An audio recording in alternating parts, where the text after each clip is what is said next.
Also on 7.4, if any part of this agreement is held to be invalid or unenforceable, that part will be severed and the rest of the agreement will remain in force. I would have to better research what portion could become unenforceable. Yeah, well, that's why what's a sample? Give me a sample of that. That's what I wrote down on here, so I'm not sure on that. That's one that's, I don't fully understand there, but like I said, I've spoken to a lot of different sports facilities that use this. I know the gentleman that runs the Dearborn Ice Arena, the disc, pretty well. He likes this service because he said that it's every parent, especially in youth hockey now, we will kind of be one of the first ones to have it for soccer, in this area at least. But it's become incredibly popular in hockey. So every parent seems to have a subscription, but I think they'd much rather have a subscription with their code being their home arena. And even if you already have a pre-existing account, you can change your code at any given time. So if you have an account, I can ask you to go in your profile and say, hey, why don't you put your code in as our arena, not that one where you ended up buying it that day. So it'll take a good bit of advertising on our part, but I think it's a good opportunity to offer a different service to the parents with the changing times. One more thing before George comes up. So say, for example, we have competition coming in and we're playing against, we have a team, I'm just saying, and we're playing against Southgate or whoever does not have Live Barn. Mm-hmm. So we're getting that live streaming at our place, but once they go someplace else and they don't have it, of course, they're not getting it, correct? Because they don't have the cameras and things there. Correct. Right, okay. Just on the top of my head, I was thinking that. Through the chair. My only comment was we did bring this through legal to make sure that we were protected, and with the 90-day clause that we can get out at any time. That's the only point. We did get this through legal to make sure that we were covered. So even with the 90, we can still get out whenever we feel that it's not working right for us or whatever. Is there any other questions, Councilwoman? Just a few, and Carol, Councilwoman Pats, the severability usually is just if one section is deemed unlawful or something, it doesn't throw the whole agreement out necessarily, so. Thank you for addressing the legal, because that was one of my questions, if it had went through legal, and did Carl review it as far as the marketing I mean, there's only a few requirements in here as far as the website and social media. I spoke to Carl. I was going to bring examples for you guys, but I couldn't get them to print today. I was having a few technical issues there. I was going to show you guys examples of other sites where they posted their Live Barn links on there. It's not as strenuous a technology as you would think. It's essentially just putting a picture at the bottom of your website that says, hey, we have Live Barn.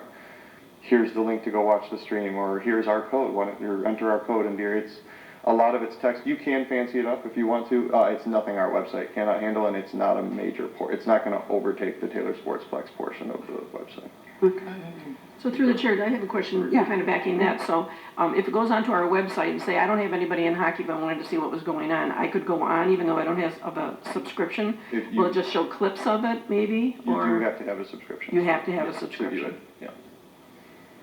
And so legal reviewed the insurance requirements, I'm assuming, so they were fine with that. And I spoke with multiple people in regards to your question on section 7.5 today. Mm-hmm. And I do still need Live Barn. I would not sign the contract in any way, shape, or form until they prove their city insurance requirements to me.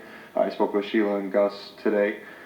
But the number, the $2 million liability and all those forms did meet. okay, perfect. And yeah, I would agree that, I told you the 6-year term seems lengthy, but with a 90-day out, I think that gives us an out. And thank you for doing so much due diligence and really knowing this contract. Yeah, I agree. I mean, with hockey especially, there's so many teams and so much ice time. It gives, a lot of times parents can't always make it to every game, and it's great. I mean, my son when he played college baseball, I could watch his games, or at least follow the stats online, and it's another avenue of parents that can't always be at their kids' games to watch them, both hockey and soccer. So, is there any other questions? I just want one comment too, is that this is no cost to the city. Right. I just wanted to make sure I said that out loud. Okay. If not, all those in favor say yes. Yes. All opposed say no. Motion carries. Thank you, guys. Thank you.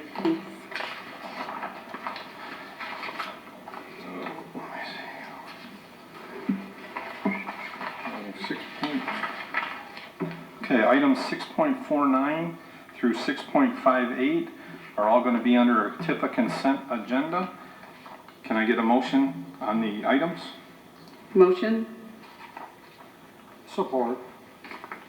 Okay, I have a motion by Councilwoman Winton, supported by Councilman Johnson. Is there any discussion or questions on any of these? Yes, I have one, I think, probably for each one of them. Sure. For 6.49, are these the lights that are like the ones that are on Goddard Road where we can't get parts for? This is the purchase of street light inventory replacement parts for Madison Electric Company for Telegraph and Superior Road. Mr. Chairman, I'll say keep the steps. Yeah, that's, they're similar. So Telegraph has their own platform and Superior has their own platform, so we just have to stock inventory. All right.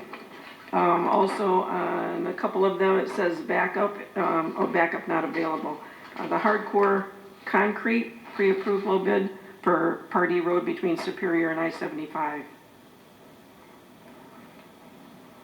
Is hardcore concrete somebody that we've used before? Hard Rock? I mean, Hard Rock. Yeah, Mr. Chairman, yes, they were the approved vendor this year, for this year's contract, and they have done work in the city of Taylor previously as well. Okay. And on 652, to remove and replace the sidewalk at the Lakes of Taylor. So are the Lakes of Taylor sidewalks like really bad? Are they in dire need of replacing? To the chair of the council, yes, the work's already been done. The entrances that you would drive into lakes was terrible. And then all the walkways, well, Charlie can probably vouch to that, they were cracked and broken. So we had all the steps repaired going into, like by the pro shop, the whole front entrance, and then the entrance and exits into the facility. Okay, that's what my question was, where they're Yes, ma'am. located at, okay. You got more to go, keep going. Go keep going. Okay, and number 654, that 35,000 for Hennessy Engineers pre-approved company for new sidewalks and 2 streetlights on Inkster Road. What are, between what streets? Inkster Road between where? Mr. Chairman, that is between North Line and Brest. It won't go all the way to Brest. It's only the parcel that is owned by the city of Taylor.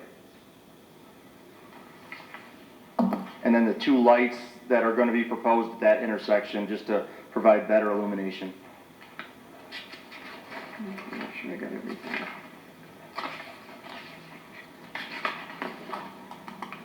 Okay, and number 6.58, the golf cart dividers. How many golf carts do we have? And is this just at the lakes, or is it at Lakes and Meadows? Is it all of our golf carts?